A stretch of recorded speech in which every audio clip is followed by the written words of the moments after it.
The following pre-recorded program is a part of the video conferencing series produced by the Instructional Technology Support Center at Middle Tennessee State University. The program series provides quality educational programming for K-12 teachers and students in the region. For more information about our programming, please visit our website or contact us via email or telephone.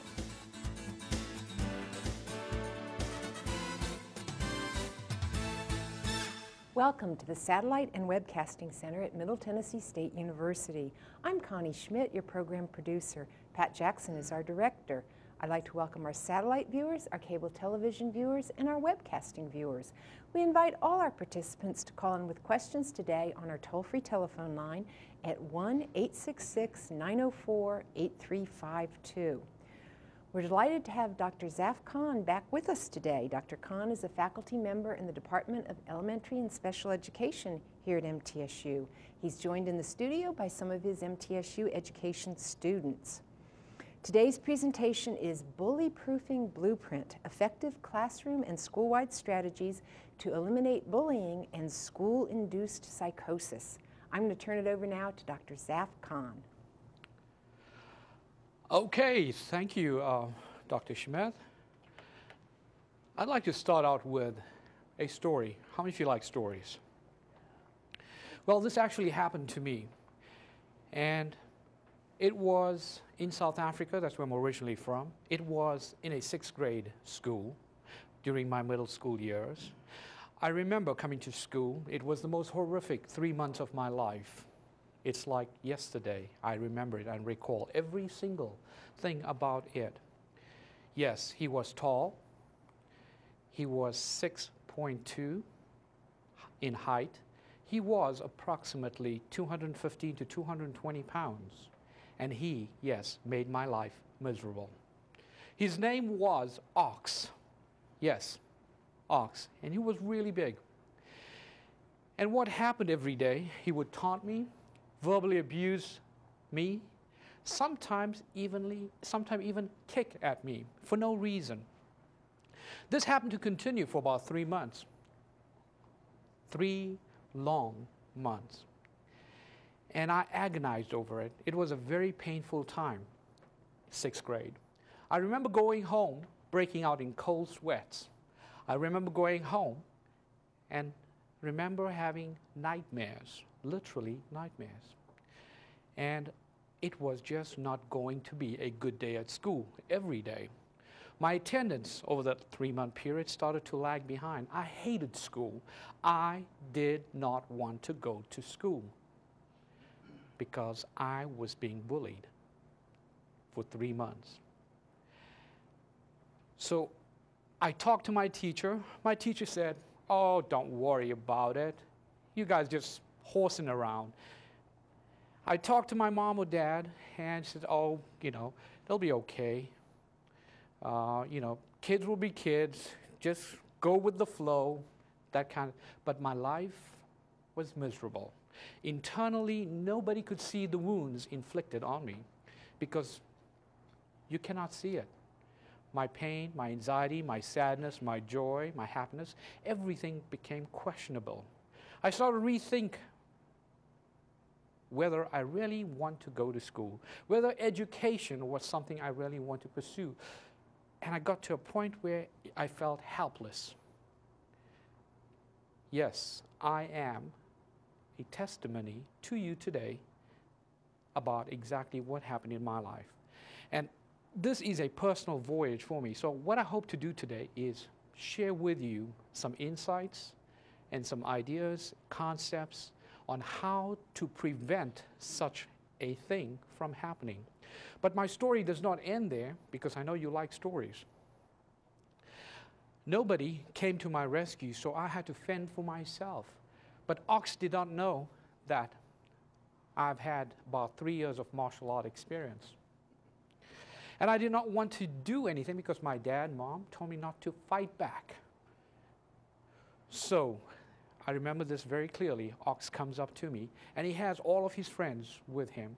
And it was off the school because that's where he's bullying the best because he could not be caught.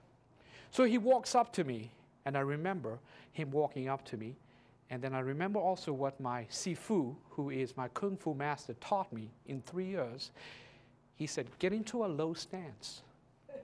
And I did get into a low stance. And he taught me something else. He taught me the roundhouse kick, where you move and pivot your body at a certain angle, and you would be able to most likely drop anybody, even as big as Ox. So I did what my Sifu told me, and lo and behold, within 3 seconds, Ox was on the floor, and I was on top of him. And that was the end of my 3-month ordeal. It never happened again. Okay? So what I want you to know that there are students out in Tennessee, in the United States of America, are being bullied and are leading lives that are miserable, that you do not see. And I hope to bring this attention to you. Bullying is serious business. It is a serious issue. Kids are being bullied every day. Today I'm going to share with you how to recognize a bully, who is the bully, what are the characteristics of the bully, and I'm going to come up and share with you, through all the research that I've done, a bully-proof plan so that you can implement something in your classroom and as well as school-wide. Okay? Let's take a look. I just have a few things to share with you. Did you know that in an average classroom, you will have approximately 30 students. You're guaranteed to have, on the average, 10 students are going to come from an ethnic or racial background, or minorities. 6 will speak in a language other than English. 4 will speak Spanish. 1 will speak an Asian language. In the average classroom of your 30 students that you do have, 1 will speak 1 or more of the 100 other languages. 6 of your students of the 30 will live in poverty. And 2 of the above-mentioned students will most likely be a bully in your classroom. But that's not the rest of the story. Let me share the rest of the story with you. The rest of the story is, out of the 30 that you do have, 10 students of the 30 would have had interactions with these bullies. They will have lives living in fear and in anxiety. 3 of the students will choose to stay at home and are going to be frequently absent. 2 excellent teachers will not be tenured because they lack the skills to effectively deal with the bullying type of behaviors. 8 of you students in the school will actually cry behind a closed door and will later in life blame the school system for getting a condition that I like to call SIP, otherwise known as school-induced psychosis, as a result of being verbally or physically abused by the bully. Wow. Do you realize the impact of what I'm saying? Do you realize the impact of what schools can do to induce a psychotic event in a child? By not structuring your environment so that you provide a safe, supportive environment in your classroom as well as school-wide, you could cause SIP. One of the parents of the 30 in your classroom will verbally abuse the school principal or classroom teacher, blaming the school, after which the principal will say under his breath, "I just don't get no respect."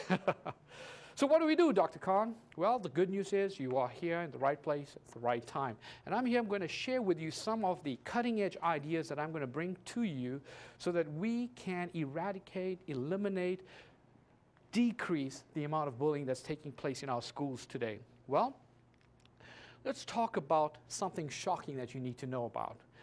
It is absolutely shocking to know that students who continue to be bullied are actually victims of failed bully prevention interventions.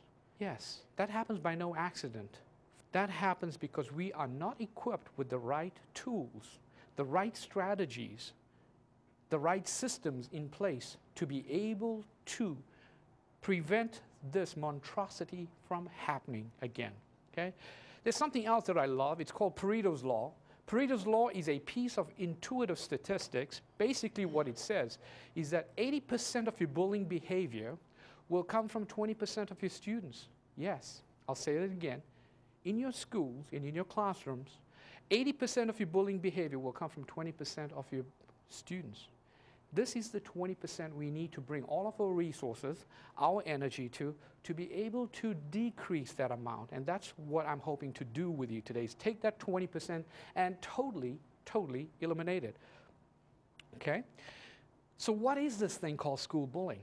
Well, school bullying can best be described as a situation where you have a victim, who is the child, someone who's being singled out. Okay? And the person inflicting the bullying is the person intending to cause some type of harm to that child. And here's something interesting that makes a bully a bully. A bully will frequently target the same victim repeatedly over time. That's the difference. You know, if you have it happen one time, you know, we'll just laugh about it. But if this happens, this taunt starts to continue, like in my situation, over a period of 3 months, hey, we have to do something. A child who bullies basically is one who dominates the victim because the bully possesses more power, obviously. Okay? The other thing, the bully might be also physically stronger, which is almost the case. For example, Ox was really like an ox, big guy. And here's something else you need to know that's contrary to what people think. They actually have a larger circle of friends. Bullies do have a larger circle of friends. Yes. Okay? Because what they have is called status. What they ascribe for is affirmation from this group, and they get social standing and social status. So they will have a higher social standing amongst their peers. Okay? Bullying can inflict, obviously, physical harm. Just last week, we had a situation on Channel 5, if you watch the news, in Clarksville. A girl was bullied, and she showed off all of her wounds and bandages as a result of the bullying. So this is a very, very serious problem. Not only that, there is this invisible thing. We call it emotional stress. Can you see emotional stress, Terrell, Dorian, Brittany, Wayne? It's very difficult to pinpoint. Some of us are very good at keeping it inside. Okay? The other question is, would you tell someone if you were being bullied? Most likely, what the study says, children do not want to tell others. Why? Why do you think that is true, Nicole? Why would a child not want to share this with anybody else?